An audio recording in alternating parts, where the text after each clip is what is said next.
it for because I think it helps fill it. Yeah. But I will open it more. it's not what the Constitution or the bylaw itself for it. I'm fine to do whatever you guys want to do. I just want to make sure you're aware. Oh, sure. I should have asked, help explain the motion. You didn't understand it. So put it on and with all the emails, it's switching to the parts. So we set up a time to talk about that. Okay. And then once we kind of know what we're doing, that's all we talk about.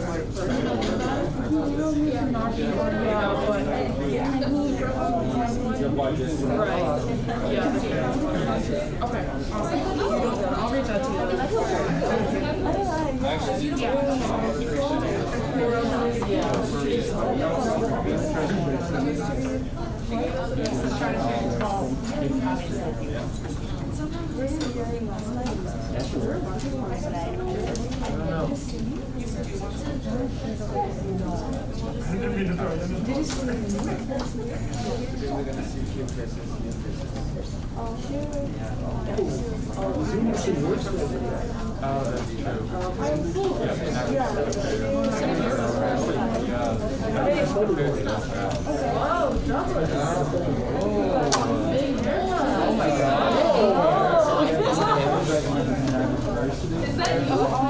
I'm not sure.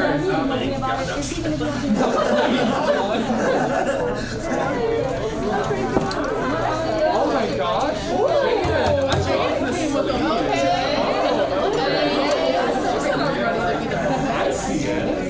I know.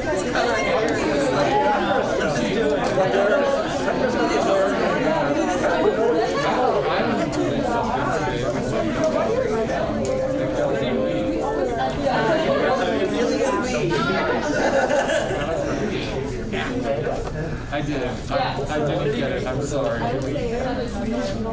wait, what? Yeah, I'm getting ready. Already. Remember how? I know, I got the shirt. Remember how you were saying? Thank you. Oh yeah, got you. Max, I'm sorry. You had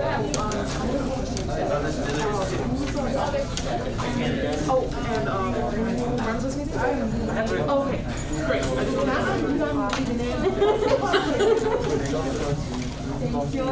All right, if I can have everyone take their seats, we're going to get started here. So I call this meeting into order at 4:05 p.m. Getting started with the roll call. Senator Swangood.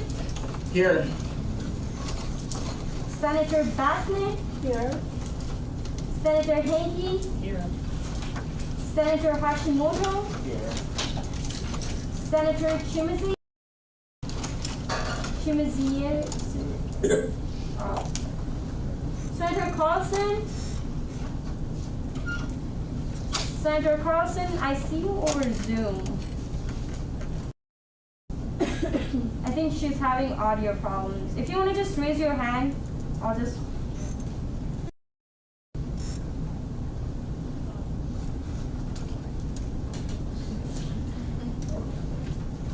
Senator Roberts. Here. Senator Andy Demby. Here. Senator T. Schaefer. Here. Senator Hawk. Over Zoom. Senator Basha. Here. Senator Singh. Over Zoom. Senator Osman. Here. Senator Waldo. Here. Senator Saha.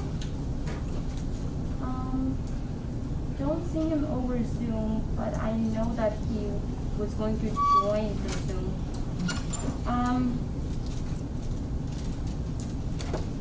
Senator Raja Gopal. Here. Senator Koku. Here.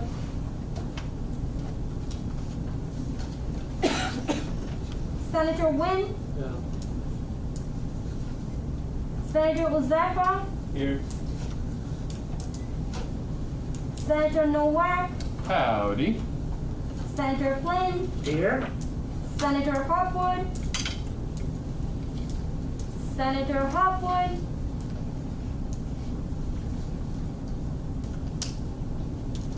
Senator Hussain, here. Senator Roiger, Here. President Stiff, Here. Vice President Saverso, Here. Speaker Khan, here.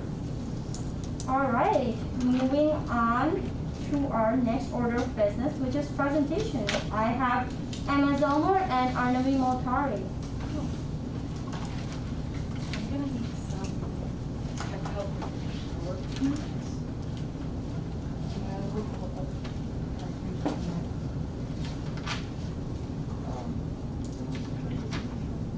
Oh, okay. If you have a presentation to share, can you email that to me and I will share my screen? Okay. Does Kenneth want to go first while we figure this out? I think Kenneth is waiting on his. Are you, Oh, okay. do you have the other person? All right, I'm gonna have Kenneth go first and I will share the presentation for Kenneth.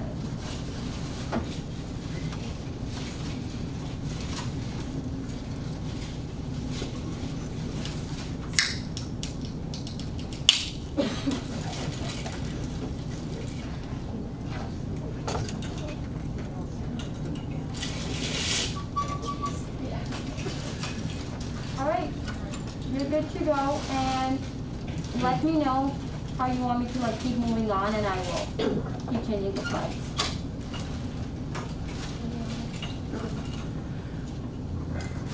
Good evening, student government. We are representing the Bias Incident Support Advisory Committee. My name is Kenneth Reed. I serve as the Director of African American Affairs in our Multicultural Center under Diversity, Equity, and Inclusion, as well as the co-convener of the Bisa team, and I'm joined by my counterpart. Linda Lotus, I'm the director for the Office of Equality and Title IX, and I'm on the other co-convener. Next slide. So, a few years back, some of us may remember there were some incidents that took place around our campus community with regards to a truck that was driving around saying some offensive things to students that was not necessarily welcoming and inviting to our campus community. And we want to strive to make sure that our campus environment is inclusive and safe for all members of our community.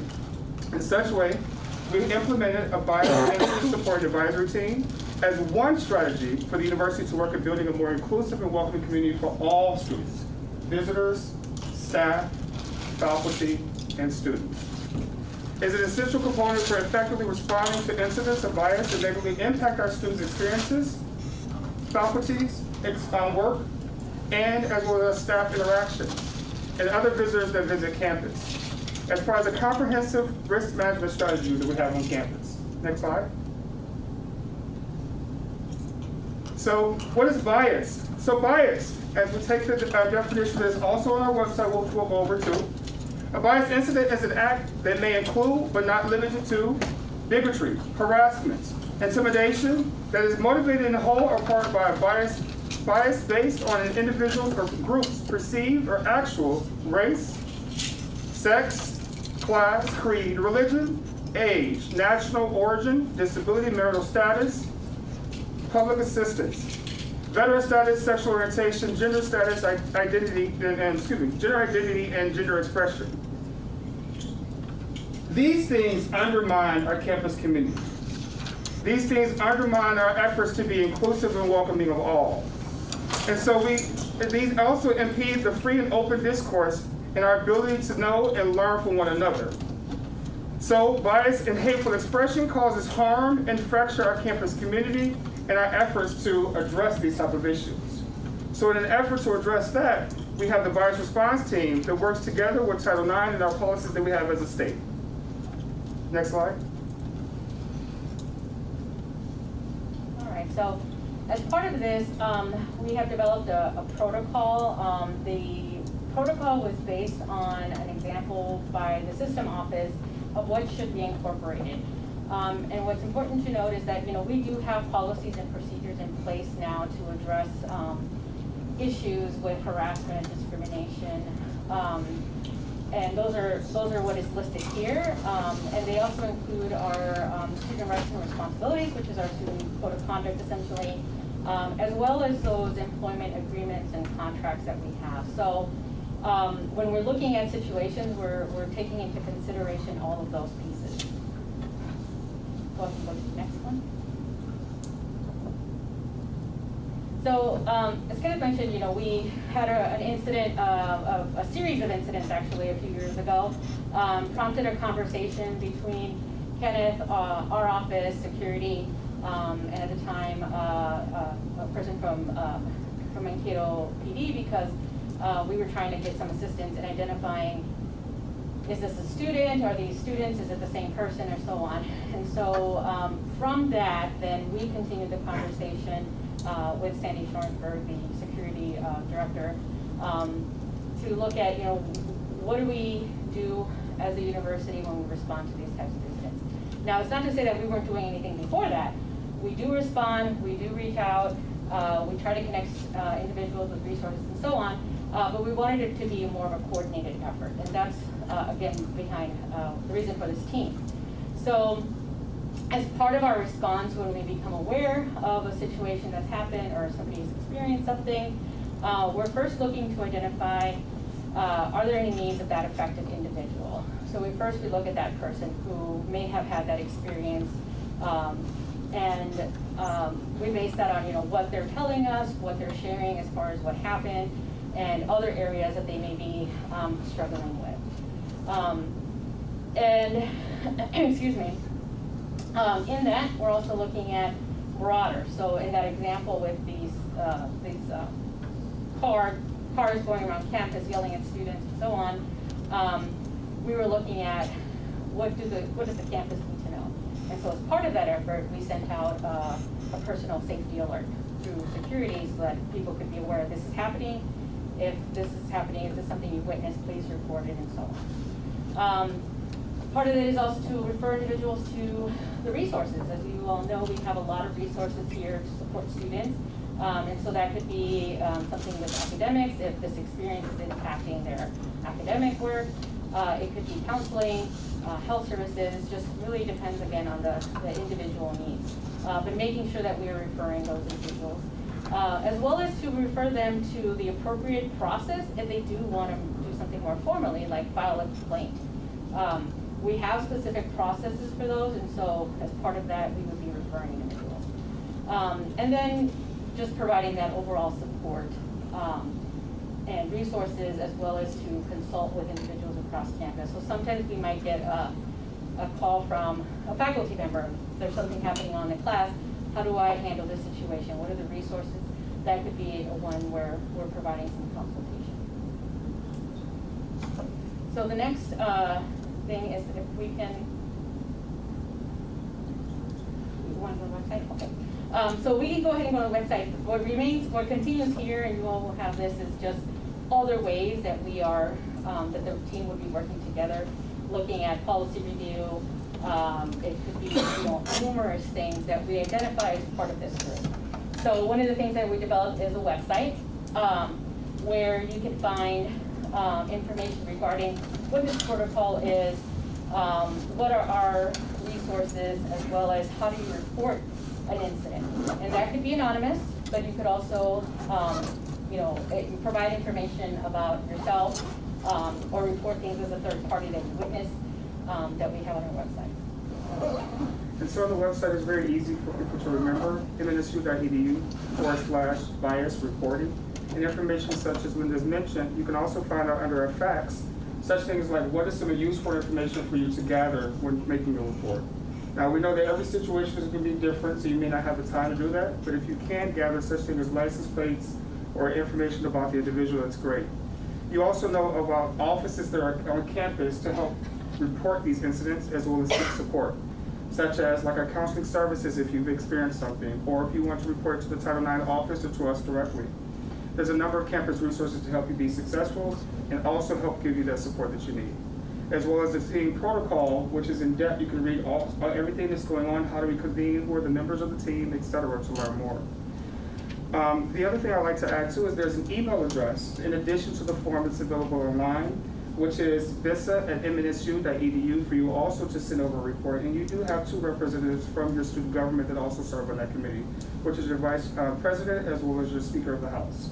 So there's a number of ways to get the support that you need and make sure that other students around our campus community know that this is a resource for them to be able to report those issues, for us to look at trends, for us to work with other offices to identify ways that we could be supportive as a campus community and be both proactive and reactive about what's going on to make sure we create a more inclusive environment for all students, faculty, staff, and visitors. Yes, yes.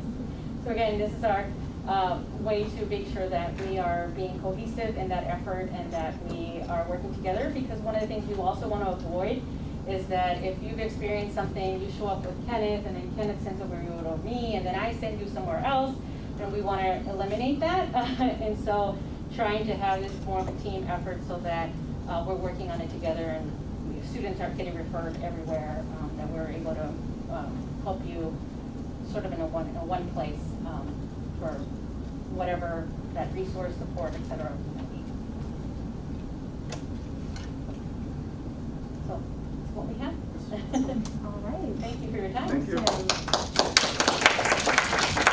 Thank you for coming in today. Do we have, I think we have a few questions. Would you guys like to answer those? Yeah. All right, starting with Senator Roberts. Thank you. I was just curious on the reporting methodology here. Does a student have to, who is reporting, or whomever is reporting, do they remain confidential in that process? I can answer that. So we take things in confidence. We cannot guarantee full confidentiality. So part of that is if a person wants to go forward with a complaint, that usually involves an investigation. We're calling people in and so on. And so even though we don't provide so-and-so reported you, if it's a limited, situation with only a few players, then people can maybe figure out who's talking or who kind of reported and so on. So we do as much as we can to guard that. The other thing is within our processes, whether you're talking about the student conduct process, our process, or even with residential life, there's a prohibition of retaliation. And so if that were to occur, we would look at that separately as well and address that accordingly.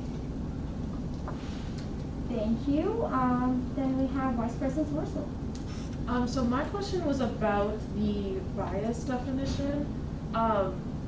Okay, so in order for it to be biased, does it have to be aimed at a certain person, or can it be generally? Like, let's say we have a speaker on campus, and they're saying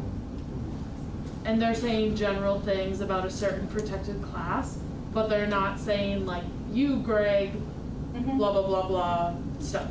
So would you still be able to report that as bias if it's general, or does it have to be aimed? Right. So it could be either. It could be Okay. something that is systemic, or it could be something individualized. And everything in between. And so what our response will be and how we might address those concerns is going to depend on whether we're talking about an individual who is impacted, or are you raising a concern that's broader that we need to address as a university, more university-wide. Okay, cool, thank you. Thank you. Then we have Senator Flynn. So I had a question about how the BISA process affects visitors on campus if they were to file a complaint. What happens if the complaint that they file is not against someone directly in the university, but someone who partners with the university to provide, ancillary services? So yeah, so those are the types of things that we would look at too, because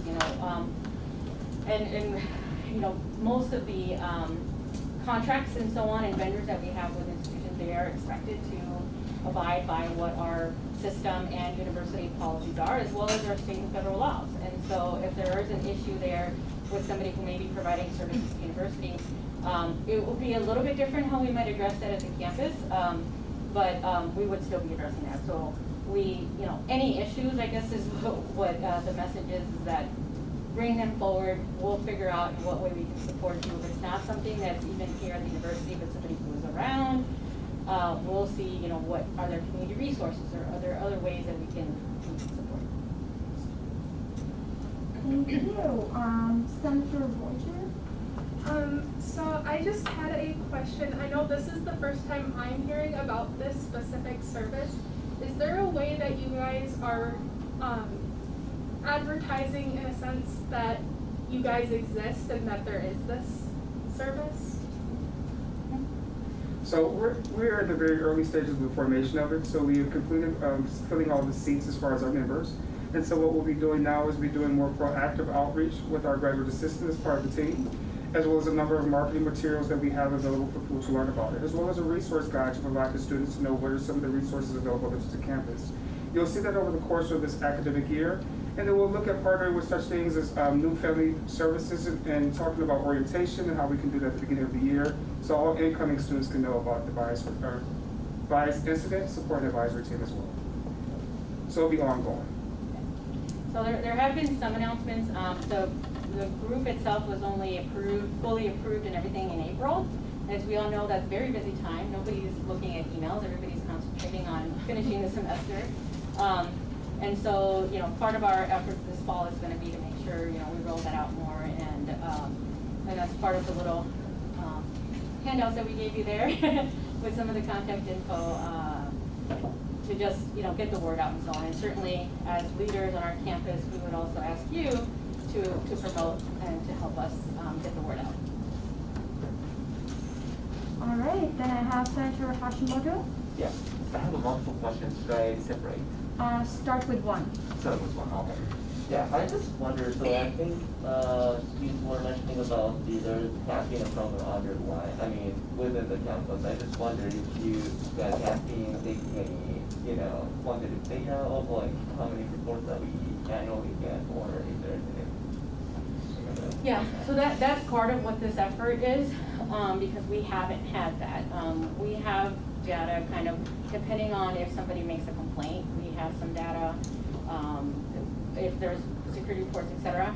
But our efforts is to track that more and to look out, as Kenneth mentioned, are there some patterns here? Are there things that are happening often?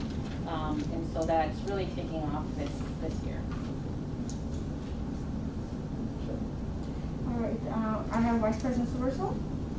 So I just wanted to say thank you guys so much for coming out and for organizing this group as a whole. I think it's going to be a really valuable resource, and I especially like the part where you guys are trying to minimize the re-traumatization of having to share your story a million times. I think that's really trauma-informed and really important. The one thing I was going to say when it comes to promoting it, I think it would be smart to make sure that advisors are trained on this so that when they have students they can refer them, and also just a general knowledge from faculty, because a lot of times, you'll have one faculty member who's the person that you trust on this campus, and so you're probably going to go to them and talk about it if something like this pops up, and so having them be educated on where to refer to you to, I think would be really helpful. Thank you. Then I have Senator Hawk from Zoom.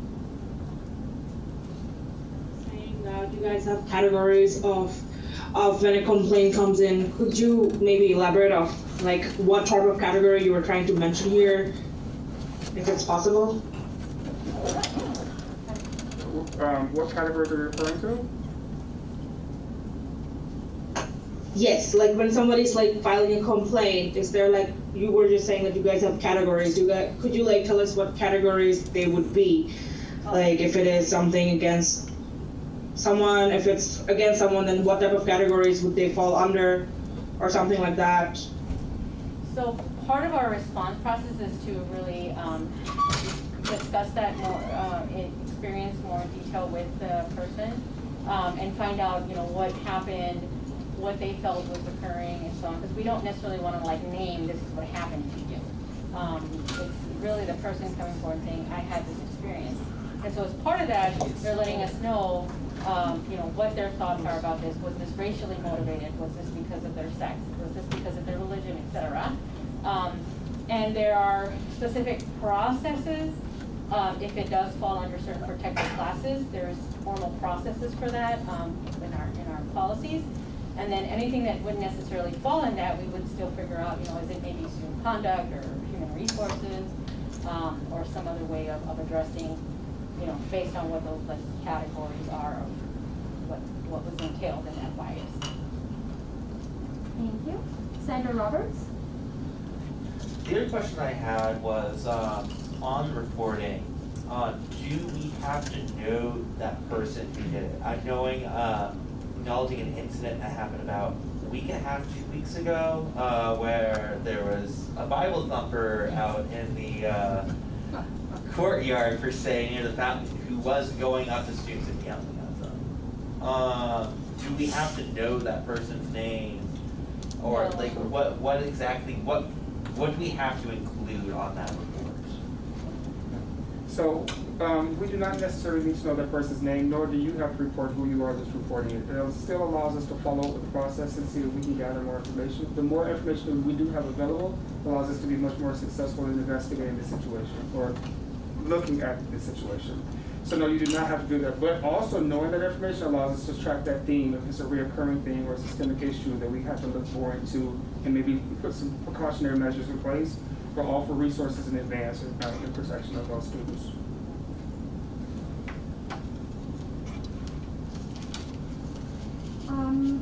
Then I have President Stipp. Again, thank you both so much for coming in. And I know we said we already got our appointments for student government specifically, and you have the committee filled, but are there any other ways students can get involved with the bias and support team in the future? Well, one we already mentioned as far as getting the word out about our group and that we have these services available. I think another way is going to be through your representatives. As you have issues come up in discussions in this space, having them bring that back to the whole team to see in what ways. The other thing is when we're looking at certain situations that are more systemic, then we might be recommending or proposing, some programming initiatives or other types of work that can be done, where we would, make that as far as, is it something that we're recommending students, do some education on, or can we provide some kind of training or whatever it might be. I think that's another way that students get involved. Other ways I can see students get involved is just being active bystanders and reporting these type of incidents. So the great thing is we're starting the conversation with you all so you can help spread the word. We'll continue to do that type of work. So that's one way that you all can do that. Is just like if you see something happening, go ahead and report that information so we can follow up with that student. And sometimes we don't realize how the student might internalize it, but then we can help and support them as well. The other ways I can see that happening is you all are in RSOs as well. So communicate this information to your registered student organizations, sharing with people in your classrooms or your halls, so just word of mouth and communication. So. Thank you. Senator Hashimoto, you can go ahead and ask 2 questions now. So, sorry about asking so many questions, but I actually wondered how, the whole process is trying to identify, one or more cases, depending on underlying cases that you said, a lot of things are not reported and students don't have any place to get support from, or I just wondered how, for example, the case wasn't identified, how it's going to be taken care of. For example, if it's between students or if it's between students and faculty member, or is the university going to be liable for the cases, those individual cases, or how you guys are actually going to take care of those reported cases afterwards? Sure. So again, it really depends on what happened and what a person might be seeking for remedy too. So if you have a concern that somebody's using certain terms, certain words in their class, and you find them offensive and so on, you don't know how to talk to the faculty member about these are outdated terms, you really want to think about your speech and so on. That could be maybe a conversation with a DEI staff member to get some guidance, terminology, to help you have that conversation, because sometimes that's what students want. It's I want to say something, but I don't know what to say and how to bring it up. But there could be somebody who has a complaint, and they want to file a complaint, and they want an investigation done, and there's been a series of things that's gone on. Then those things would be, depending on what is involved there, like they would be my office, who would be then take over for that complaint process and investigation and so on. So again, part of that coordinated effort is to figure out what's the best way to help this person address their concerns, and that we're also looking out again for those patterns and ways that we can be proactive in future around these issues. Yeah, I just wanted to clarify, the students weren't sure about what kind of outcomes that they're going to get after reporting. Like, they wouldn't probably even report. Yeah. Because so at a minimum, at a minimum, what you can expect is that we will do outreach. And so if we have a specific person who has been impacted, either you're reporting something happened to you or your friend, one of our staff reaches out to that individual to start the conversation and engage in some sharing of resources and so on, and then kind of go from there. Thank you. We also have some appreciation coming from our guests through Zoom. It says thank you to the presenters for what they have shared. And then I have Senator Noel. Howdy. Once again, thank you so much for coming in and for working on this project. I'm aware that within residential life, we have a lot of operating methods of reporting bias incidents and following up on those and looking into those. Are you guys cooperating? I believe you said that you were cooperating with residential life. Would you be willing to say more about what that looks like? Sure. So, yeah.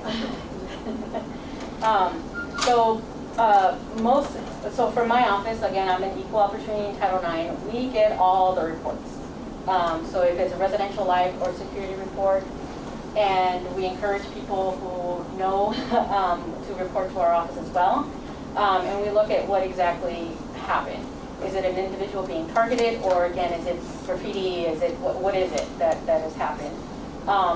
And so then we connect with residential life, and it could be our office specifically, or it could be part of this team of, like, depending on that incident, to see how can we address it. You know, is there something that's happening on a certain floor? Is it something happening to a certain individual? And again, taking that more comprehensive approach of how do we address that? We could be supporting an individual while addressing something more widely on a hall or something like that. And so behind the scenes, we're connecting with all kinds of people. And part of the team, we do have Cindy Janney, who's the director and students, director of residential activity and students. As I mentioned already, Sandy. We also have faculty representatives. I'm sure there's a bunch more. Union representatives, academic deans, student representatives. RHA also has a representative. Yep. And we have like the International Student Services Office has a representative as well. So we're like, again, trying to be as broad as possible so that we are collaborating behind the scenes and making sure that whoever needs to know and have information to help address the concern has it. Thank you. I will take one last question from Senator Hawk. Sorry about the second question, but what we have seen across campus, sometimes there are false complaints being done about someone or about something that's going on. How are you guys going to be tackling those problems? So it's a very similar approach again, is that if there's a complaint, we don't automatically just take action. There is a process that we follow to look into what is being said as far as what happened, who's involved, and so on. And that's where probably more my office or even security or residential life will get more involved in that investigation process to try to learn more about that. And like I said, there's a process there. There's a basis there for where we can move forward on things and so on. Those are the ways that we try to make sure that whatever we're addressing is looked at thoroughly. We don't want to dismiss anybody's concerns either, so we want to make sure that we're doing a thorough review of what is being reported. All right, that was our last questions. Thank you so much for coming in and answering so many nice questions. We really appreciate this really nice initiative that you guys have, and we're looking forward to supporting this and having it grow. So thank you. Next on my presentations list, I have Emma Zellmer and Arnavi Moltare. I did receive your presentation, and it's downloading, and it's downloaded, so I will share that. Is it okay if I go up here? Yes.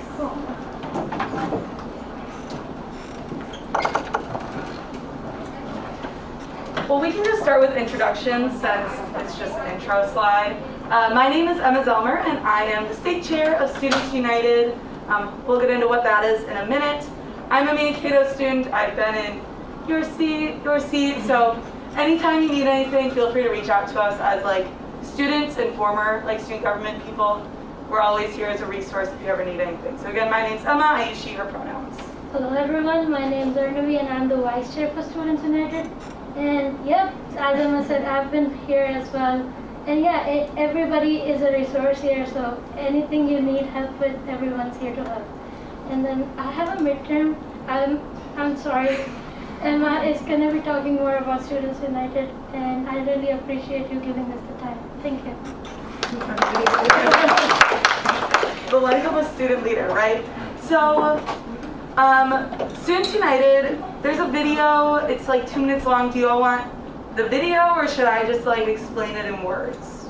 Both until we get the video. Until we get. Cool. Just give me 1 second. You can go ahead and I'm getting this ready here. Cool. So Students United, which used to be known as the Minnesota State University Student Association, we then changed the name to Students United for obvious reasons, was created in 1967, and we are a full 501c3 nonprofit, which means we don't take political stances, and we have a full-time team of staff. And we represent and serve the 7 Minnesota State University students. So our campus, as well as Bemidji, Moorhead, Metro, so Mankato, St. Cloud, Southwest, and Winona. So we advocate at the local, system, state, and federal level. So like, I meet with the chancellor, but I don't I don't want to step on your all's toes. So I don't do anything at the campus level unless you're all like, Emma, this is going on, can we use your help? And I'd be like, yeah, absolutely. But your campus, your prerogative, you know best. But I'm here kind of as backup. So the Students United Board of Directors is the 7 student body presidents. So Rihanna is your board of director member. So she comes to the monthly meetings. She gets a vote on all the platforms and stances that we take. She's also able to bring up any motion. So if you have anything that you're like, this needs to be brought to the system level, she's your gal, because she's actually able to bring forward these motions. Oh, cool. There's also sound. I don't know if the sound will work or not. I can read it too.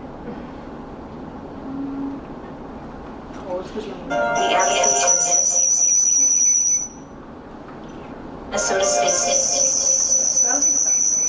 I can read it. Do you want me to read it? Okay, we advocate to the Minnesota State System Office and to the state and federal government. But what does that really mean? Well, the 7 campuses have their own student governments to discuss and tackle issues on each campus. We exist to address the issues that affect us all, such as tuition and higher education funding from the state legislature, textbook prices and financial aid support from the federal government, issues of equality, access and inclusion, equity, access and inclusion, like advocating system-wide policies to protect students from bias and hate. We are a student association led by students that work for students. But how do we get it done? Just like all other nonprofits, we have a board of directors. But unlike most nonprofits, our board is made up of students. 3 board officers and student body presidents from each university. Together, they set the vision for and govern the organization. But that's not it. We are also a team of full-time staff that work around the clock to fight for students' needs. The executive director manages the staff to execute the vision of the board. Together, the board and the staff work to advocate for higher education policies that make positive impact for students and communities. Throughout the year, we bring students together at the state capitol, take students to DC, connect students at conferences, and have students testify in front of decision makers and more. Check out our website to learn how to get involved, which is studentsunited.org. The reason our organization exists with a staff and an all-student board of directors is because all students do not have an equal, just, and accessible higher education experience. When that is achieved, we will not need to exist. Until then, we have a lot of work to do. The voice in it sounds better, so thanks for listening to me. Our employees do the day-to-day work and ground operations of the organization. So they are full-time professionals. For example, our executive director is getting her PhD. They've all graduated from college, have degrees. And we're recognized by the Minnesota State System Office in the state of Minnesota as the official representation of the state university students. So I am on a committee that represents you all with the other student bargaining units for the Office of Higher Education of Minnesota to make sure we're kind of in their ear influencing some policy. As it said, we also bring students to the state legislature. Hopefully we'll be in person again by next legislative session. If not, we'll connect you all via Zoom. And anytime you want to get connected, let us know and we'll connect you. So if you are a student at Minnesota State University, you are a member of Students United and you influence what we do. So our board is, the next one is just the 7 student body presidents. None of the officers have a vote. So I'm there as kind of a non-biased member. Brianna's like, Emma, jump, I say how high, or Emma do this and I do that. And they are the ones that take the policy stances. So if something isn't a stance, I can't speak on it yet.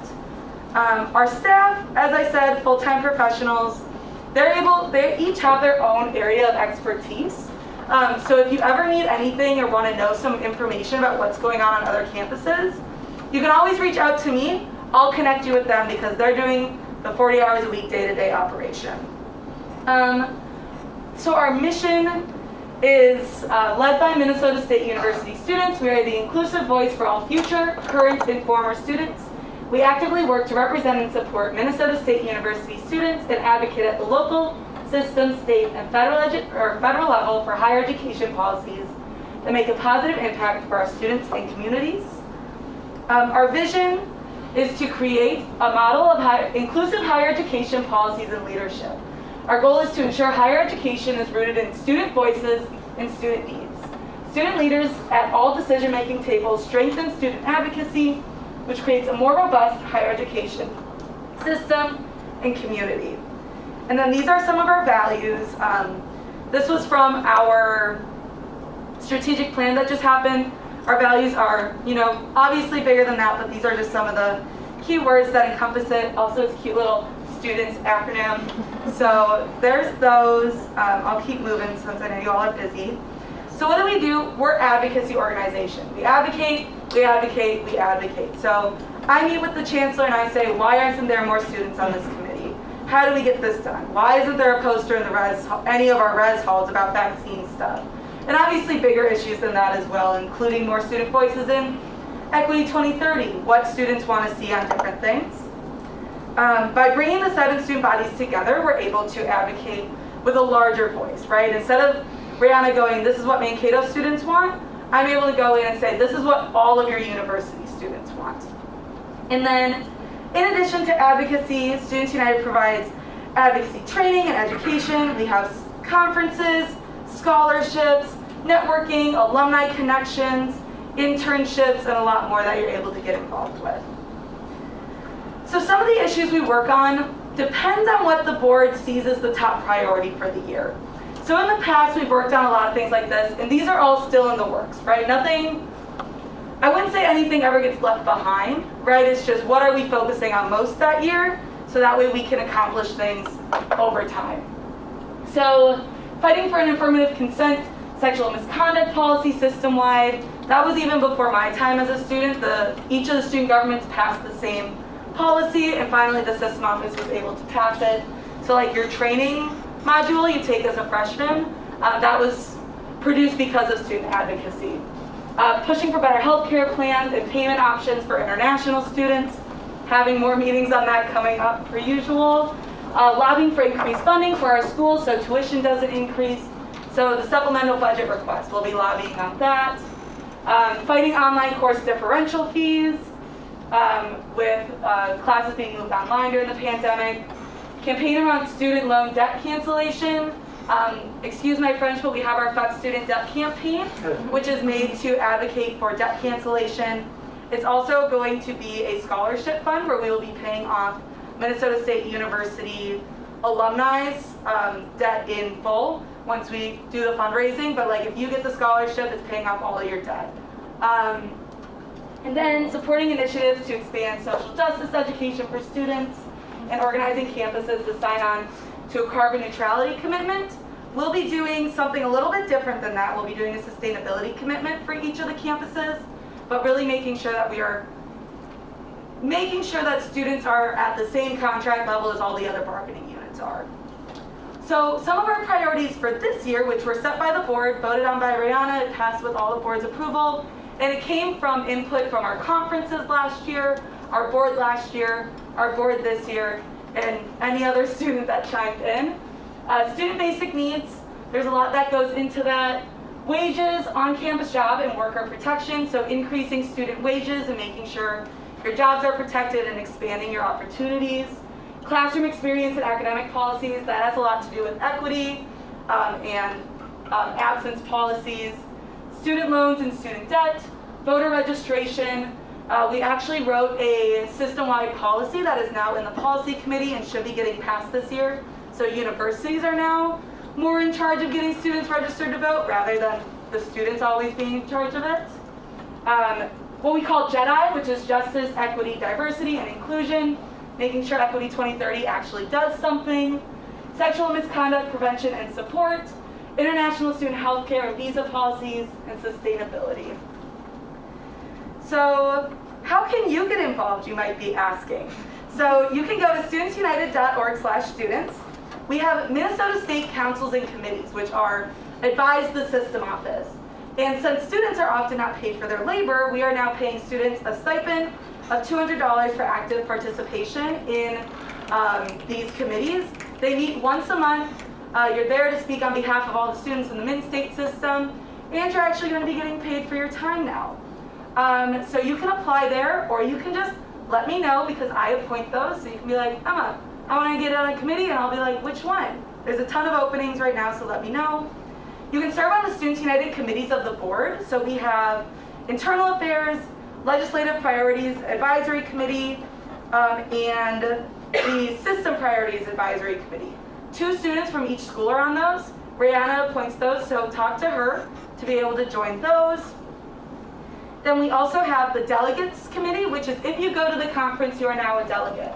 We want to make sure all student voices are included in this and not just a certain amount from each school. So you show up, share your voice. You don't need to write a motion. You don't need to know what exactly you're trying to get out of it. We're there to listen to your voice and try to figure out how we can put that into action. Or you could be like, I want the board to focus more on this. We have our advocacy conferences. This fall one will be online. Normally they're in person. It's fully paid for you to stay overnight and get up there up to a certain amount of students. But this one is online because of COVID, so get vaccinated, please. But it is November 19th to the 21st, and registration is now open online. The first 100 students get in free, and we'll be doing advocacy speakers, advocacy training, and a little bit more. We send out surveys to make sure our student data is up to date, and you can sign up for our monthly emails to find more opportunities, such as when internships come. So starting in November, December time, you're able to apply for an internship, which are paid $15 an hour, and they're remote. So they're a great opportunity to get real experience, especially if you want to go into nonprofit sector or really anything. We normally also have a finance one. So that way you're able to get involved and you get paid for your time at a living wage. And then you can also do state advocacy and lobby with our legislators. Scholarships will open up in the spring, so you're able to apply for scholarships. And then there's also officer elections. So if you want to be an officer next year, talk to me and I can help you do your application. So now you all can take out your phone and follow us on everything. And that's all I have. Do you all have any questions? I know it was a lot. It's a lot. So. All right, thank you so much for coming in. Do I have any questions? Any questions? Any questions? Yes, no? Okay. President's Day. Comments, last question. Thank you for coming in again, Emma. I guess it's not really a question, but just a comment. So yeah, we talked about conferences and things like that. She just kind of explained what that entails. So again, if you guys are interested in the November conference, you can let me know, but really you can honestly just go and sign up through the link that she gave. So thank you again, Emma, for coming in. Anytime. Guys, y'all need anything? Moving on to our next order of business, which is open forum. Do I have anyone for open forum today? Am I seeing Kathy's hand? Kathy, you have the floor.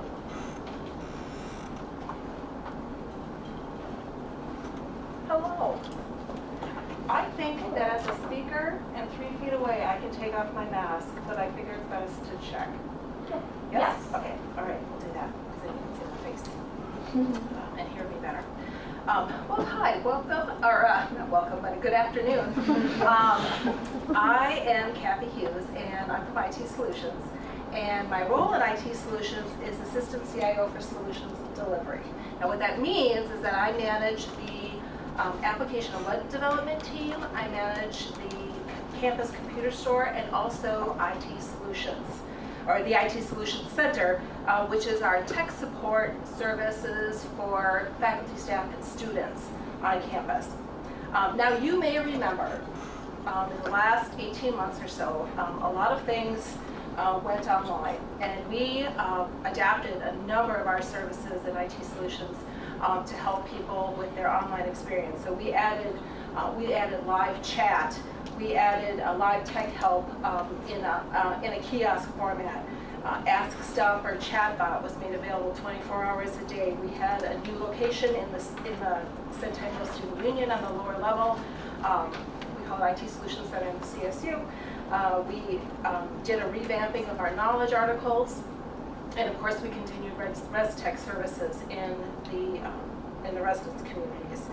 And because of all of those additional services, those extended services, which by the way, we have kept all of them this year, but we have, now that folks are back, we have had an opportunity to hire a lot more people this year, a lot more students in these roles. And that's something in IT Solutions that we're really proud of, is our commitment to employing students in on-campus opportunities. So we've increased our student employment by about 10% this year.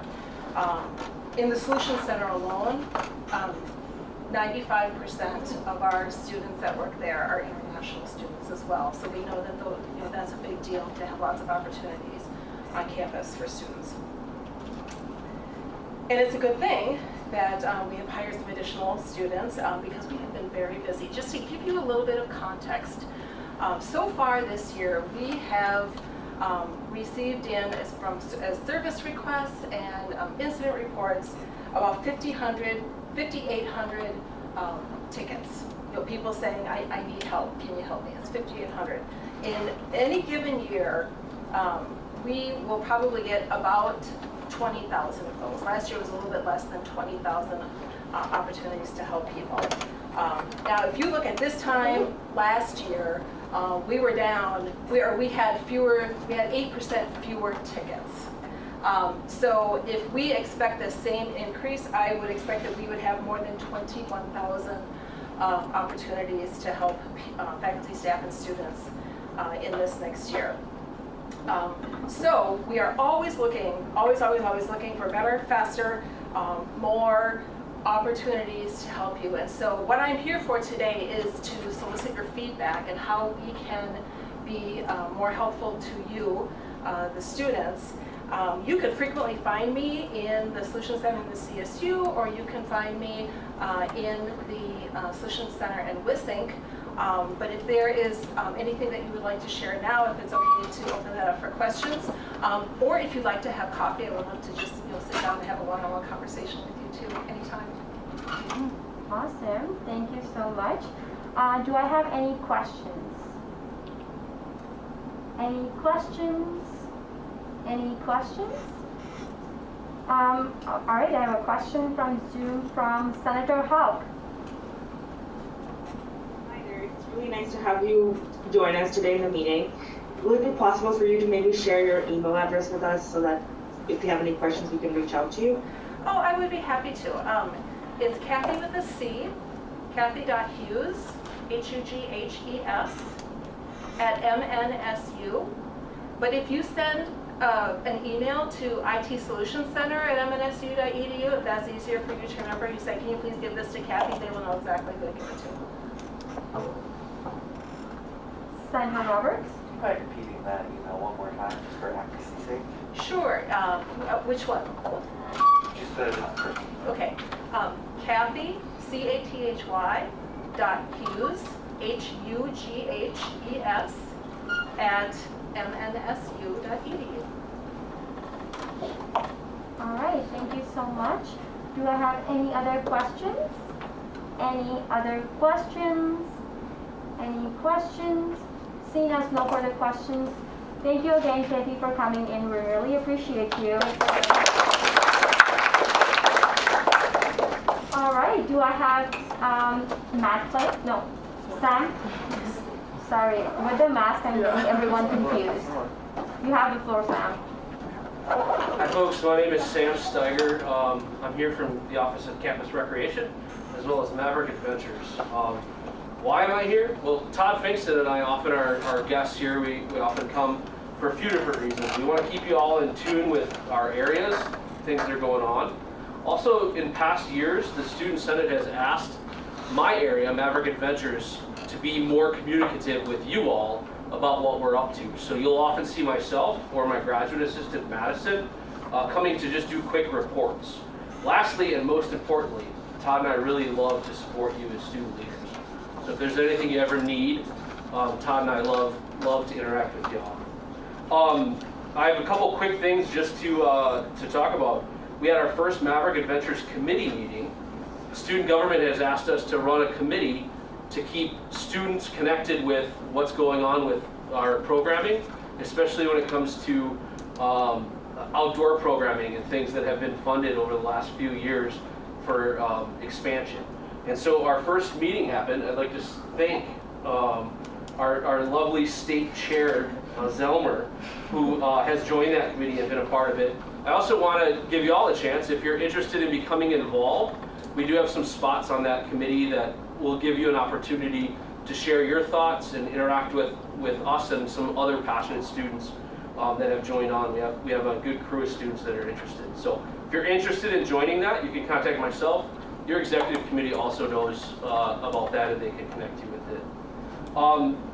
The last thing is just an update on a great event coming up. The 22nd of this month, which is next week, Friday, from 3:30 to 6:30 p.m., we're going to do a fall colors hike. And that's at 7 Mile Creek County Park. Registration for it's live. And we're actually using a brand new Campus Rec tool, which is our portal. Campus Rec is going, we're going about a bit of a software change. It's really going to change the back end experience, but also the user experience for students who use our recreation facilities. And this new portal is at mycampusrec.mnsu.edu. You're going to be seeing a lot of social media, a lot of posts, and a lot of things, especially if you head over to Otto to work out during our open rec times. You're going to start hearing more about this new software system that we're deploying. But right now you can register for that hike. You can pay for the hike. It's a $5 fee. We often do these small fees for accountability to make sure that someone who grabs a spot shows up and actually gets in the vehicle to go with. It also helps us with the transportation cost. But we're going to have 2 vans going out to 7 Mile Creek to enjoy the fall colors. And we would love to see any of you senators that are interested. So it's live. You can register online. Our socials are blasting it. Campus Rec is blasting it. You're going to see posters all over the place. That's what we're up to. I can stand for any questions. Thank you. I will take a question from Vice President Rso. Well, this isn't a question as more of a comment, but senators at our retreat, we talked about ways to spend more time doing fun activities together, and this would be a great way for you guys to get to know each other a little bit better and take advantage of this activity that's already been set up. So I would just put a plug out for that. Thank you. Senator Nowak. A couple weeks ago, you briefed us that you guys were opening the outside climbing wall. How has that been going? The outdoor climbing wall, we had an event at the outdoor climbing wall. It was a Maverick Adventures event between my roped program staff as well as the outdoor program. It was actually a huge success. We had about 45 climbers coming out there to join us, which was more than we expected.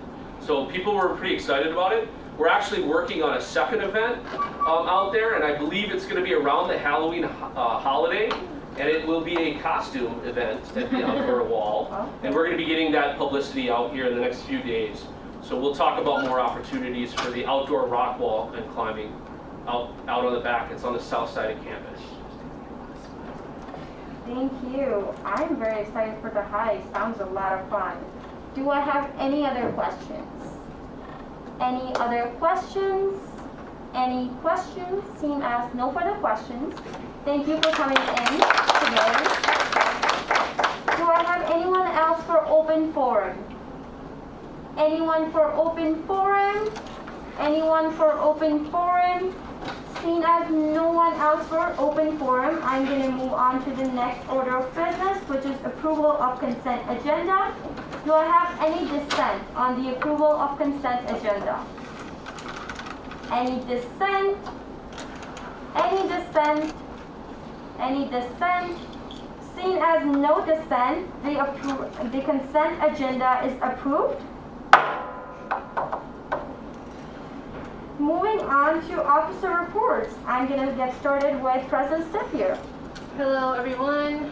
It's another week at Senate. So I'm actually back from my little mini break. I took a break to focus on some personal and academic goals of mine for the future.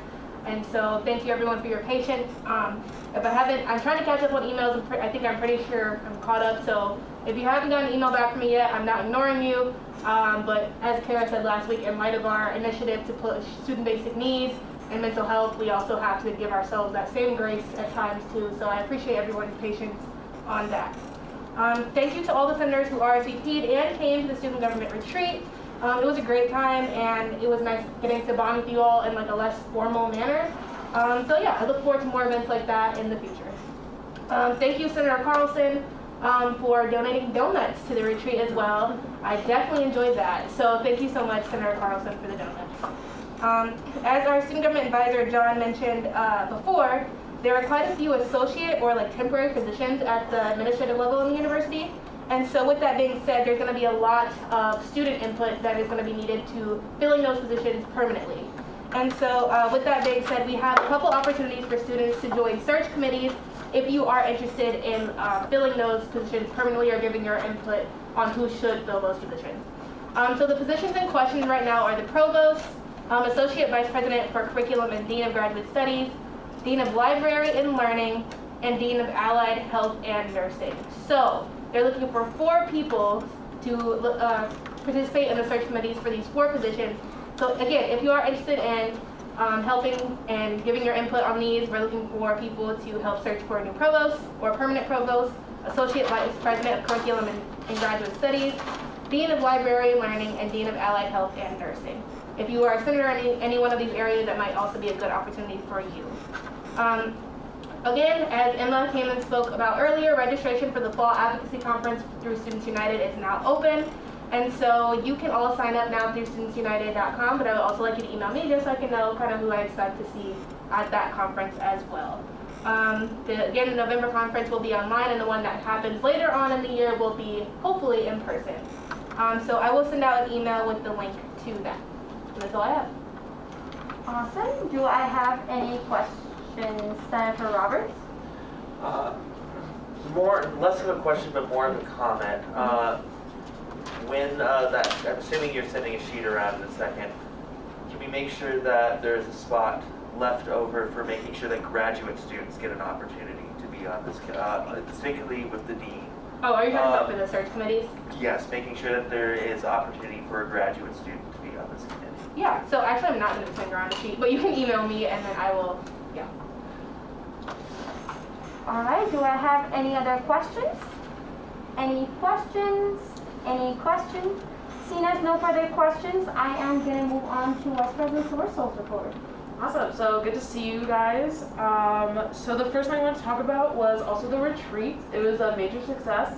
We hosted it at my brother's house, and I just want to say, Senator Carlson, when my brother and my nephew saw those boxes of donuts, all of their eyes lit up, and so that was a major hit. But yeah, like as President Stiff said, it was a lot of fun, and it was great to kind of get to know you, not as just senators, but also people. And so I think that's something that hopefully we can commit to as a group, is making it a team effort to plan more events like that. So yeah, just something to think about. The next thing, and I am going to pass around a sheet for this, is I was at budget sub-meet and confer yesterday, I think. And one of the things they talked about there was establishing a group to look at student worker on-campus pay. And so taking a look and seeing if maybe that needs to be adjusted to be competitive with the market. And when asked how many students can participate, I was not given a number, so let's take advantage of that and sign up if you are interested. Obviously, when we're talking about how much students are getting paid, students are a pretty big stakeholder in that, and so I really encourage you guys to get involved with that. I don't have details for you yet about how often they'll meet, when they'll meet, where they'll meet, I don't know. It was just kind of the initial conversation, but I will get those names to them if you guys are interested. The other thing that I learned at that meeting was the HERF funding that we've been talking about should be distributed really soon. They're working on a way to open up like the kinds that you apply for, but then for the kinds that are automatically distributed, students should see that, what do you call it? Yeah, we're coming out pretty soon. And so keeping the heads up for that. And that is all I have today. All right, thank you. Do I have any questions? Senator Nowak? Yeah, so this is in relation to talking about like more fun events and stuff like that. I believe I mentioned this to one of you. I can't remember who. It was Manahil, but would we be potentially interested in trying to seek if we wanted to create a committee to do event planning? I would love nothing more. That sounds wonderful. I think that would be great. Yeah, so if someone wants to take the lead on that, I'd be happy to support that. Okay. Sounds good. Do I have any other questions? Senator Flynn. Not so much a question as in something about the COVID funding. The emails have already started going out about that as well. Awesome. So great. I'd love to do that. Thank you. Do I have any other questions? Any other questions? Any other questions? Seeing as no further questions, we're going to move on to the last officer report of the day, which is my report. First of all, I want to say I missed you guys last week. I was sick and I was out, so I hope you guys missed me too. If not, I missed you guys. So some of the more businessy stuff. Officer hours are due this Friday, which is going to be October the 15th by noon. Some of you guys had issues last week, on October 1st, which was the first officer hours due date, with filling in the hours, and the phone was not working out for a few people. It's just a problem they're having with Presence, which is a very new website. We're all figuring it out. So it works for the majority of you, which I'm really happy about. But in case it still doesn't work for you, you can go ahead and email me your office hours, and I will count that. Since I was sick and out almost all week, I did have a few things that I wanted to email to you guys about. I will be sending those emails out to you this week. But just a heads up that you're supposed to be attending all the meetings. If you're not attending a meeting, you're supposed to reach out to me 24 hours in advance and have a proxy. If you continue to not reach out to me, not have a proxy, and be absent, you're going to be sent out to standards, and then that's not going to be fun. So please don't do that. try to do your duties, fill in your office hours, present on the days you signed up for your officer reports. There's still a few people who did not sign up for their officer reports because they were not sure. I still have the sign-up sheet with me. In case you're interested, I will pass this along. Oh, here. So many sheets. I will pass this along if you're still interested in signing up for your second or for your both of your officer reports. So just a plug-in for that. Please, if you RSVP to an event, show up to the event, because if you don't and you RSVP yes, that's also something you can get in trouble for. So don't do that, because we are working on assigning up our chair for the committee of standards. So before that all starts to happen, I'm not going to be sending you up to standards without letting you know why. So we're definitely going to have a chance to talk about whatever the problem is, but just make sure that you're communicating it out to me or my exec leaders, Rihanna and Kara, or whatever's going on, and I'm sure we can work around. Another thing I wanted to say was student attorney. I saw him this morning. I helped him get into our office. Our student attorney comes in and sits in student government office in our conference room every Monday and Friday from 9 to 11 a.m. If you have any issues, please come in and get a chance to talk to them. They help with leasing, if you get a ticket, any legal problem or any legal consultation you're looking for. As a student, you have the right to take advantage of this attorney, so do that. Another thing was, as we already mentioned, retreat was a success. The only one regret I have is no one reminded me to take photos. We don't have any photos. We do. You do? Okay. Okay, so Joey was asking me about some pictures and I didn't have any, so request all of you guys for any future events, remind me to take photos. And then moving on to one last thing that we did was mission statement. We, all the senators, came up with a mission statement. And that will be added into every agenda, at the end of every agenda. Hopefully you guys get a chance to saw it. I can go over it one more time for our admins who we have today. So our mission statement is leading with empathy and holistic support for students, both as ongoing learners and human beings.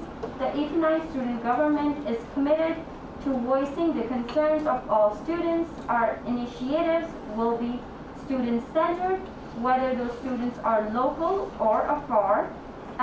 As we envision how our initiatives will affect students now and in the future, we commit to being intentional about adapting with current trends while remaining ethical. So that was our mission statement. All of us came up with it at the retreat, and it will be a part of our agenda every week. I will take any questions for me at this point. Senator Nowak. This is less of a question for you and more of a statement regarding the pictures thing that you mentioned.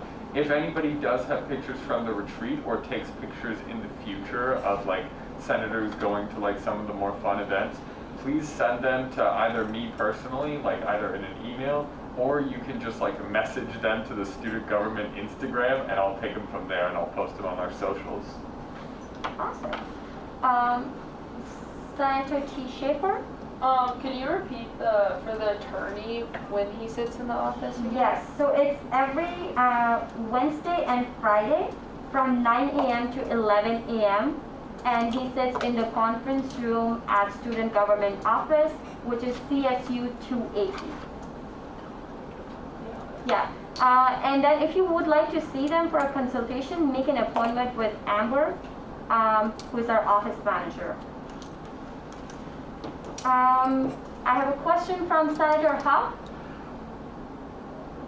So I think 2 weeks ago or something, you were telling us that if for office hours, we can put it in a schedule where we would be available just in case somebody would come up and ask us questions. is there any place where we can sign up for that or anything like that? So I will make that a little more clear. What that is you are providing a time that you're going to be available. So let's say in your case, you are a CSET senator. You can decide what time you want to do your office hours. And you can decide either you want to do it in person or virtually. If you decide to do it virtually, you can provide with your Zoom link, provide us with that Zoom link and your time, and provide your dean with that Zoom link and the time, so that if we get any questions related to CSET, we can refer them to you, because we would know that it's your office hours and you're going to be available at this time to answer related questions, and then also your dean should know about it. So once you decide what those hours are, let us know about that so that we can put that in our system. Do I have any other questions? Senator Flynn. For physical office hours, do they have to be held in the student government office, or can they be held in an alternative location that might be a little more applicable? Like, for instance, the residence hall senators could do it in the lobbies of Please do that in respective locations. That would be more helpful for your students. Yeah, and if it's online, you can do it from anywhere. Just make sure that we have the Zoom link or whatever platform you're using for those hours.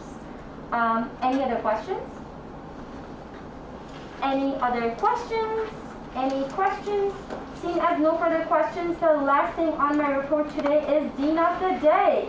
So for today, I have Dean Corley, and I have him over Zoom. Hello, everybody. How are you? It's been interesting listening to what you've been doing. I thought the mission statements that you guys created were pretty cool, too. I'm here representing not only library services, but several other areas that have been placed under my supervision. We now are assisting a suite of student academic support areas, including the Center for Academic Success, MavPass, and the TRIO programs, and then also a suite of student academic engagement areas, which include the Undergraduate Research Center, Honors, Fellowships Office, and the learning communities. The goal is to assist these areas to find ways to collaborate and better serve the students and faculty around a hub of library services. So I'm available here to answer any questions that you might have about that, and also to make sure that we're meeting your needs over here in the library as well. Thank you so much. Do I have any questions? Any questions? Any questions? Seeing as no questions, thank you for coming in today. All right, moving on to next order of business, which is senator reports. I have Senator Flynn.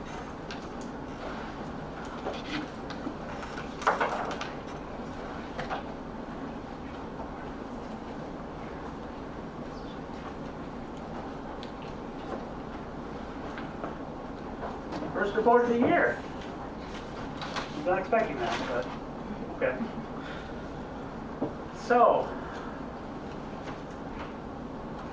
a lot of my focus this year as part of Senate. Well, I'm going to start with how I got where I am. Last year, I wanted my focus to be on non-traditional student experience. And upon digging into it, I had realized that, frankly, it's not so much an experience of non-traditional students as it is the experience that one would make for themselves. So I figured I'd change it up a little bit.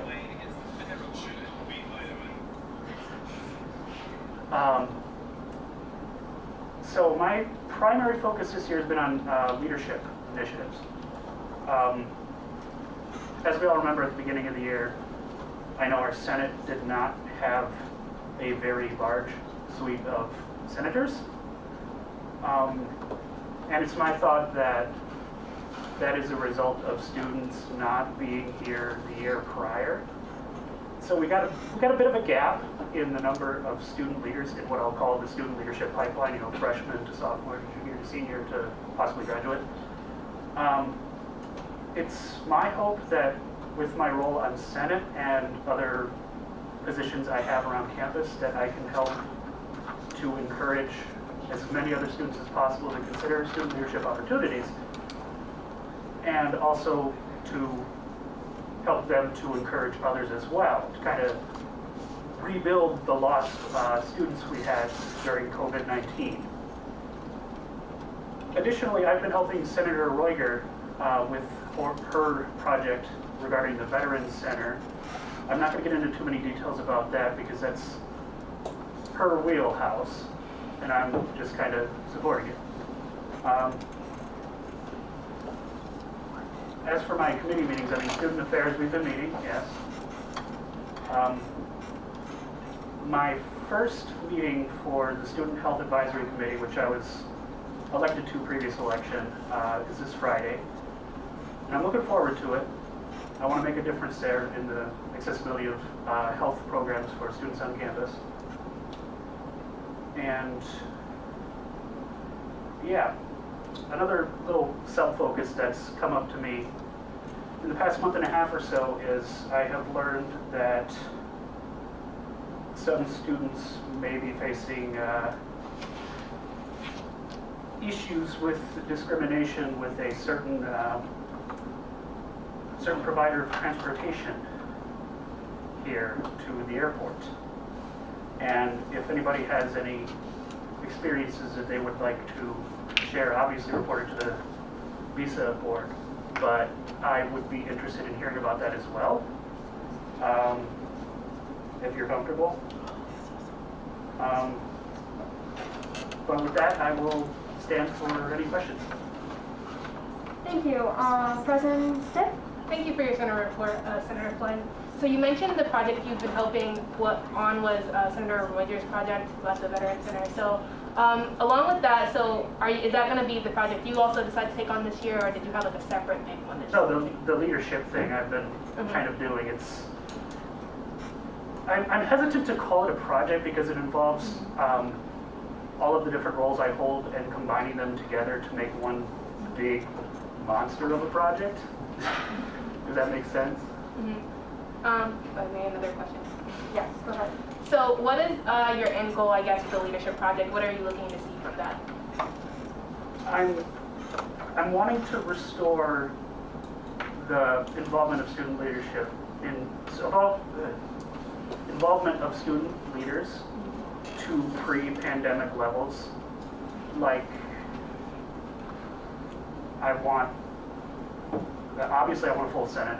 That's not really my role, but training students up to that level via my role in RHA would be one of the things I'm hoping to do. I'm also speaking at a few different panels in this next coming week. Yeah, a bunch of little things kind of combining into the one big thing. Thank you. Do I have any other questions? Any other questions? Any other questions? Seeing as no further questions, thank you, Senator Flynn, for your first report of the year. Motion? Say that. Motion for a 5-minute recess, seeing as we've had a lot of really long presentations today, and we have elections, and I think we want to give those candidates our full attention. Do I have a second? Second. Do I have any dissent? No dissent. The motion is passed. Let's have a recess.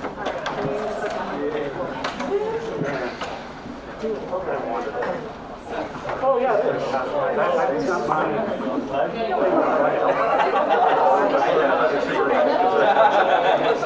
I thought about the calls the invasions. I'm like, is that the say that? Oh God. So that's why I'm like, You look good, Dave. I like the brown. Thank you, thank you.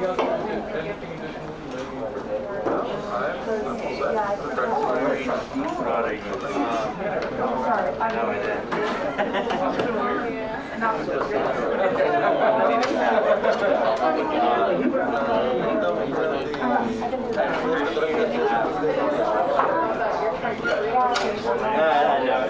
Well, that's why I took the RHA residency rule. It's not even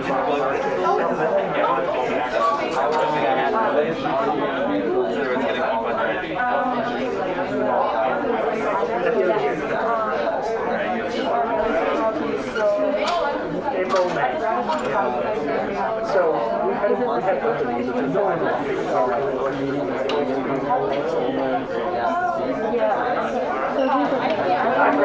As long as the Senate is. That's what I forgot.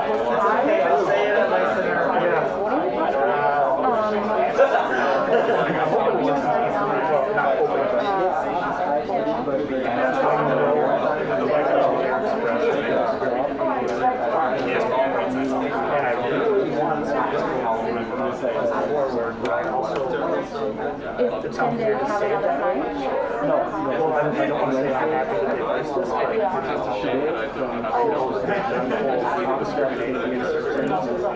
You got a job and something came up. Yeah, I got a job in this area. I have to get a haircut soon.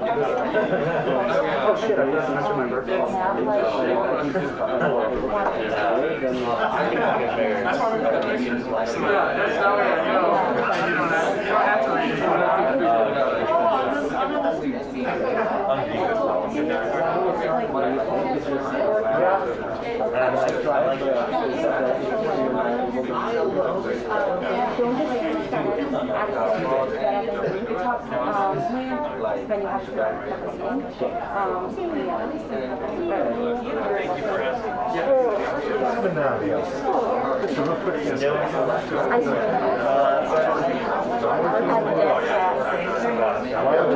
We were dancing and I think got too much into it. Not good. Only safe computer movies or presentation. I sent you the presentation very last minute, and they usually send it to me. If it's okay with you, I will be more than happy to have them send it to you, and you can share that over there.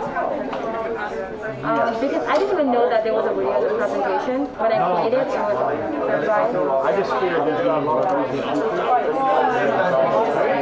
So I do think it would be a good idea if we have presentations for one of those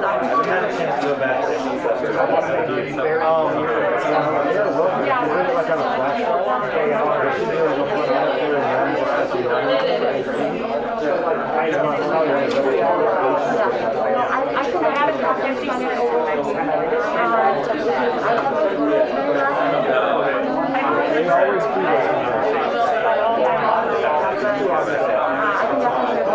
I was just looking for my conversation that's why I was there.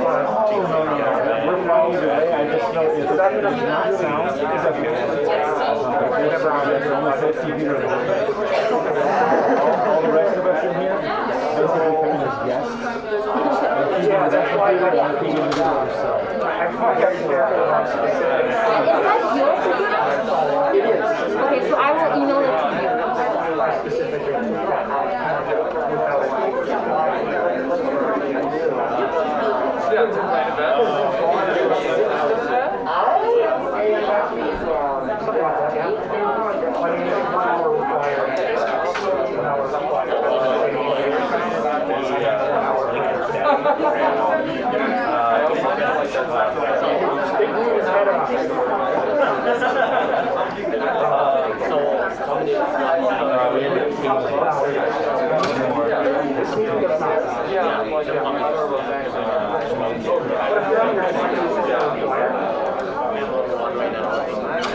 The other one was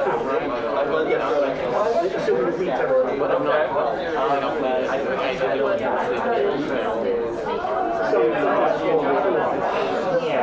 We're not that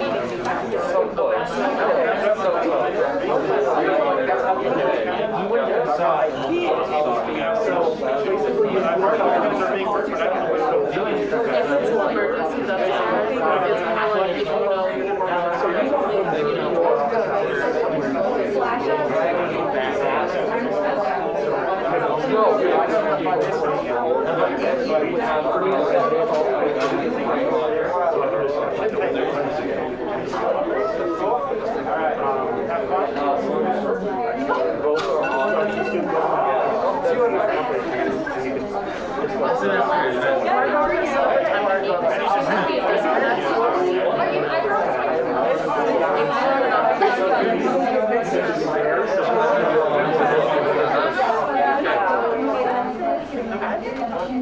yeah, we can talk about it after. Thank you. All right, if we can have everyone take their seats, we are done with the presentation.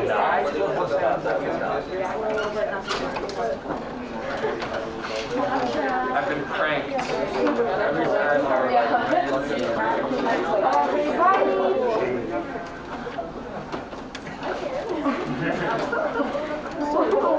We're calling this meeting back to order at 5:32 p.m.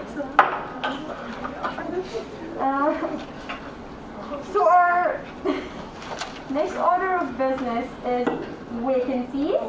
I'm going to announce what I have available, and then I'm also announcing one vacancy today, which will be, which we're going to do the election 2 weeks from now. So I have 3 off-campus vacancies, 1 allied health and nursing, 1 college of education, and then there's a new vacancy for social and behavioral sciences center, which I'm announcing today on October 13th, and the election will be 2 weeks from now. Do I have any candidates for off-campus? All right, I've got 2 candidates for off-campus. How we're going to do this is I'm going to have them come in for their 2 minutes opening statement. Then we're going to do questions. So one is going to come for 2 minutes, the other one's going to come for 2 minutes. Then we're going to go to the question period. Make sure that your questions are related to both candidates so that both candidates can answer those questions. After the question period, we're going to have both of them do their 1 minute finishing statement. Then we're going to ask our candidates to leave the chamber, and we're going to get into the discussion period. Are we all clear on that? All right, sounds good. I'm going to start with our candidate 1, which I hope all of you guys got the candidate guide that I printed up for everybody. Let me bring that out. Our candidate 1 is Frank Bora. And please start with your 2 minute starting statement.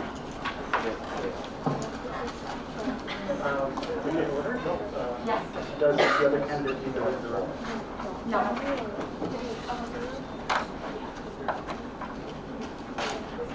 All right, you can get started. All right. Hi there, everyone. My name is Frank Vondra, and I would like to be considered for off-campus senator. Previously, I have been a residential life and art and humanities senator, not at the same time. And I've also been RHA president. I actually helped last year on the kitchen and lounge project that Senator Novak has previously spoken of.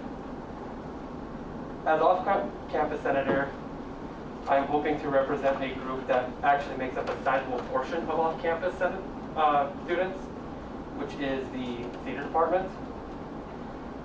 They are, to my knowledge, do not have a student in student government, yet they're, when it comes to the budget, the SAC budget, student government allocates, and that directly affects some students' educations. The money used is used for campus productions, which are hands-on experiences for those students. And it really makes no sense that a group in a situation like that has no representative at this point. And furthermore, I feel like there has been a little bit of a disconnect between theater and student government, which is an issue, and I hope to, as my project, alleviate that with several smaller ideas that I happen to have. And other than that, I've really enjoyed serving students in the past and in these kind of roles, and I hope you elect me. That is all. Thank you. Now I'm gonna have our second candidate come in to speak for their 2 minute opening statement. And our second candidate is David Wing.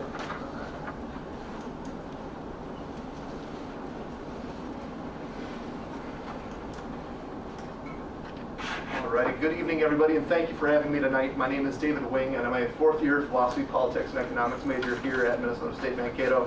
I'm also a transfer student and off-campus resident as well, and as such, I am here today to hopefully better support those communities, especially that of the off-campus students. We had a very challenging year this last year with COVID, and being an off-campus student, there was less buy-in with our campus community. And as a senator, I would like to expand. Can I have everyone on Zoom please stay muted? All right. Excellent. As an off-campus senator, I would like to better provide inclusion for our off-campus students by creating events for specifically designed for them to kind of get them to buy into that college experience, because being off campus, you don't get quite as much of that campus rec experience. Also, I am really looking into student security, especially given the distance between the free lots for off-campus students. In fact, I looked at Google Maps today. It's a 1 mile walk for our students to get from the free lot to Weeking Center, according to Google Maps, which in the frigid Minnesota winters can definitely lead to some safety concerns, and especially with evening classes as well, having students have to walk that distance at night is also one of the concerns that I wanted to raise. I have experience in multiple different RSOs, both here and at my old university, the University of Minnesota Morris, and have really fought hard in recent years to promote students' rights on campus through communication with the Foundation for Individual Rights in Education. But that is all I have for you today. Really appreciate your time. I hope you vote for me. Thank you. All right. Thank you so much.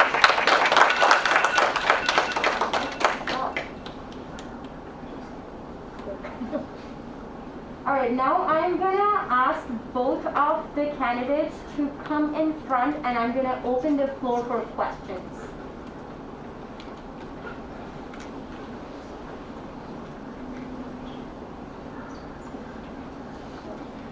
All right, who do I have as my first question for the amazing candidates we have today?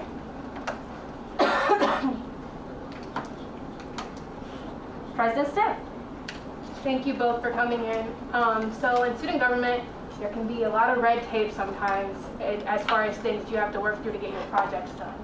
And so how do you guys feel about your ability to work through that in a professional and manner, I guess?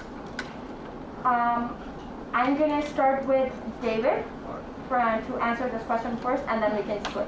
Sounds good. I feel very confident in my ability to navigate the bureaucracy associated with student governance. I've done it in the past over the last 3 years at my other university. That was one of the biggest things, was making sure that policies were accurate, and going through those different administrative units was one of the key things that I did. And now, Brian. I do feel confident in my ability to do so, as I have also previously had to navigate such things, and I also have some experience in what not to do in those situations, and I would apply that knowledge as well. Thank you both. All right, thank you. Next question I have from Senator Roger. Thank you. My question is, what would you say is your greatest strength or weakness?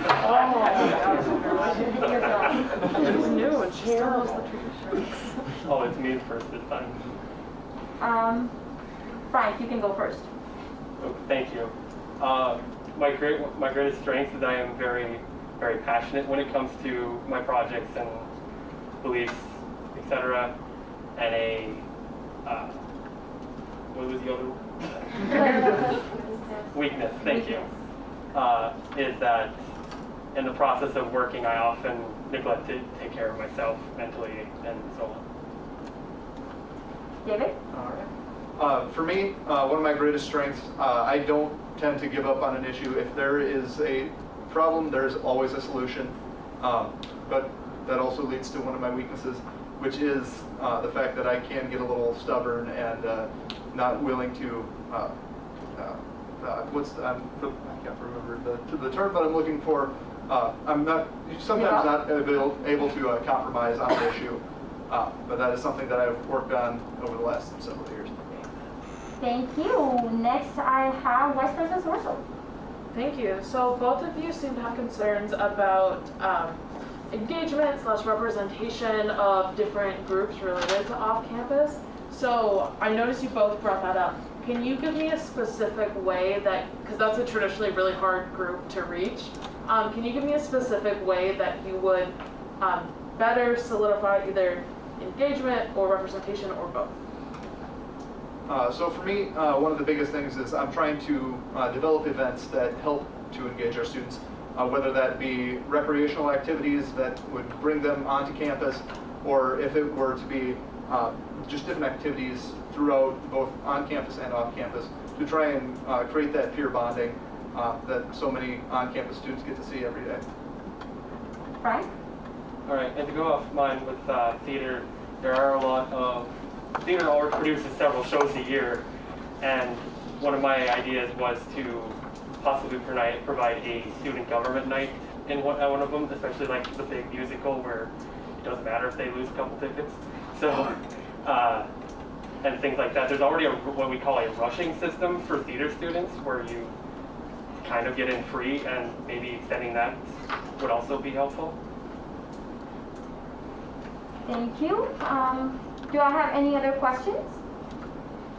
Any other questions?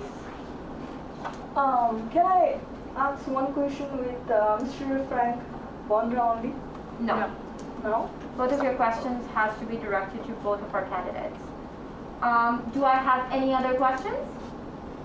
Any questions? Any questions? Seeing as no further questions, we're going to move on to our 1 minute finishing statement. I'm going to start with David for that. Alrighty. Well, first of all, I'd like to thank you all for your time and allowing me to come and address you tonight. I really hope that I get the opportunity to work with each and every one of you to help make our campus a better, safer, and more equitable place for all of our students. Thank you. Thank you. Frank? All right. I would like to say ditto on that. Thank you for having me again. And I would just like to say, think real hard on, there's several vacancies, but think hard on if you want, I'm sorry, I'm flowing up. Thank you. Thank you. All right, now I would like to request both of my candidates to leave the chamber, but don't leave. Just like stay outside, and we're gonna open the discussion. And then we're gonna, once we're done and ready, once we're done and vote, we'll ask you to come back in. All right, thank you. Great. Are we done, you? Yeah. Just hang around. All right. At this point, I am gonna open the floor. Yeah. And then can I request the IT Solutions to pause the recording? Or just mute us so that this is not going live? All right. All right, we're good to go. I think the mic is still going. No. It's still recording. Yeah. It's the Zoom recording. We're recording.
too. You guys can come on in.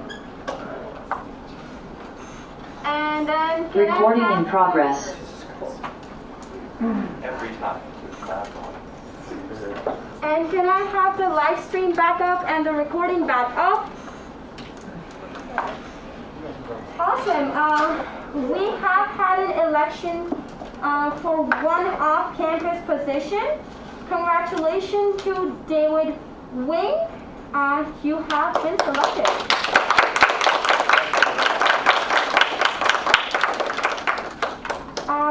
You can take a stand and I will swear you in. All right. All right. So, raise your right hand.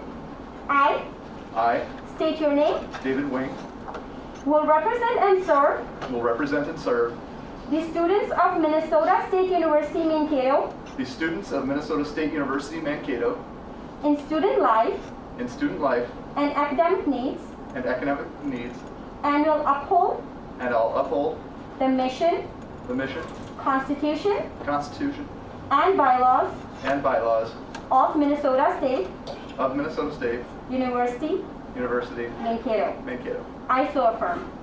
I so affirm. Awesome. Congratulations. On the table. For our other vacancy, it stays vacant until next week. Moving on, sorry, let me find my agenda back. Moving on to our next order of business, which is new business. I do not have any new business for today. Moving on to old business. I do not have any old business for today. Moving on to announcements. Do I have anyone for announcements? Anyone for announcement? Oh, sorry, you can't see. Mark. I give one more shout out, folks, about the Student Allocations Committee. We've got the senator seats filled, but if you have some friends, folks that want to get involved in campus life, interested in really serving in a great position, I encourage people still to ask your friends to go ahead and apply online to the student government website. We have some spaces for the Student Union Board as well, but the Student Allocations Committee is really the one that's most pressing because we've got a lot of training to do. And so I ask you to think about those folks that are out there that you know that might be interested in helping us out, okay? Thank you. Thank you. Do I have anyone, John? Thank you, Madam Speaker. I have several announcements, most of them related to stuff y'all are working on or involved with. First of all, reminder also, as for you and for any other students, FAFSAs are open. This Friday is the deadline for our Rso Recognition, so if you're part of any student organization on campus, that needs to be taken care of on presence. So that comes from Emmy Menk and her crew, the Maverick involvement team. We know that there are some glitches with presence and some people are having some hard times getting adjusted to it and encountering some difficulty. That's why the Maverick involvement team has office hours every day during the week, so please stop into the Student Activities Office, CSU 173, if you do have any of those issues that you need to help troubleshoot. Mark mentioned the Student Allocations Committee. I'm going to put out a plea for the Election Commission. There was a special elections commission that was appointed to handle the special election. We also need a regular election commission that will develop the rules, set the timeline, and run the spring election that takes place in April. Why am I talking about it now? Because according to the student government timeline, the goal is to have the rules presented to this body.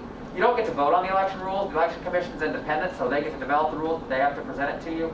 The goal is to have that out well before Thanksgiving, so sometime during no later than the first weekend in November is their goal to have those rules done, and then also to have the candidacy applications open the first day of classes in the spring semester. So if you know somebody who would be able to serve as an impartial and unbiased election commissioner, please encourage them to apply to that very important group. Without them, the election doesn't happen. So that's kind of what it comes down to. And considering that I will be away for the spring semester, we want to get them started right away in terms of getting that planning done. So please encourage people. The requirement, they can't be somebody who's running for office, obviously. So if they're planning to run for executive position or for a Senate seat, they cannot serve on the election commission. So please encourage people to apply for that one. Next, let's see, not here. Next week is the 8th annual ULEAD conference. I've shared an email with President Stiff, and hopefully that information will get out to you. There are events taking place at 7 and 8 p.m. Monday through Thursday next week. The big event is Tuesday evening with our nationally traveling keynote speaker, Mr. James Robalata, who will be here in the CSU ballroom. We have a great menu of appetizers, heavy hors d'oeuvres for that event. It's paid for through student activity fees, so a lot of it is student activity fees. So please consider coming out and supporting that event, as well as the other sessions throughout the course of the week. Everything from Are You Ready to Adult to having difficult conversations in a polarized world, and stuff like that. Those will be things that will be covered throughout the course of the ULEAD conference. The information, the email that I shared with President Stiff has the link where you can see the full schedule and pick and choose which nights to attend. The week after that, you have a couple of other things going on. The CSU Haunted Takeover will take place on Wednesday, October 27th in this building. This building is turned into a haunted house. So if you're part of a student organization that's interested in hosting a room, there's an opportunity for that as well. So that is on the student events team website. I've had a few senators reach out about connections in terms of working on senator projects. Please don't hesitate to do that. Don't hesitate to send me questions if there are things that I can answer via email and give responses to. I apologize for a little bit of a delay. This week is just crazy trying to get ready for ULEAD next week, so dotting I's and crossing T's right now. So my meeting schedule I've cleared out a little bit. Last thing, family weekend is not this weekend, but next weekend. So if there is interest, remember Charlie Barron's is coming to campus. There's also a Price is Right event next Friday night. So please be sure and get your ticket if you have not already. They are expecting a darn near sellout for Charlie Barron's in the arena on Saturday evening. So great show. Thank you. Do I have any other Max? I'll make it quick. I guess I don't have, there's no microphone out there. I'll make it really quick.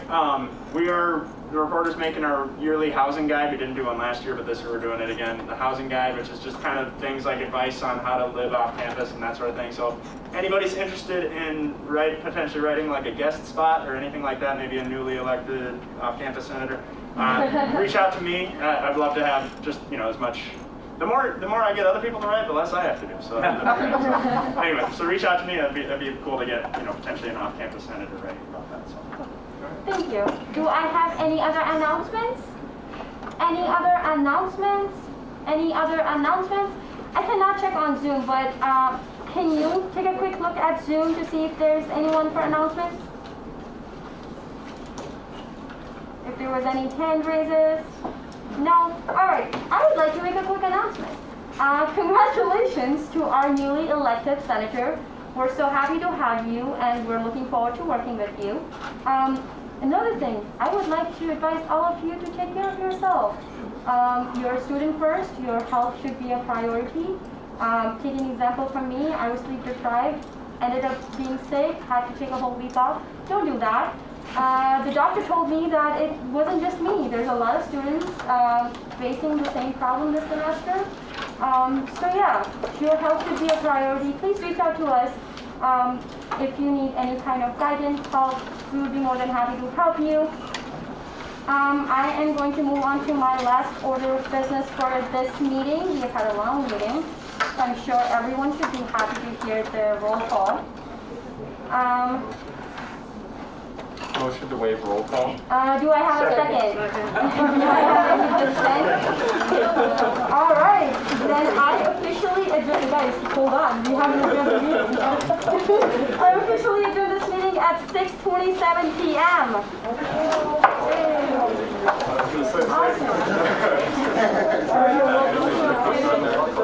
Oh yeah.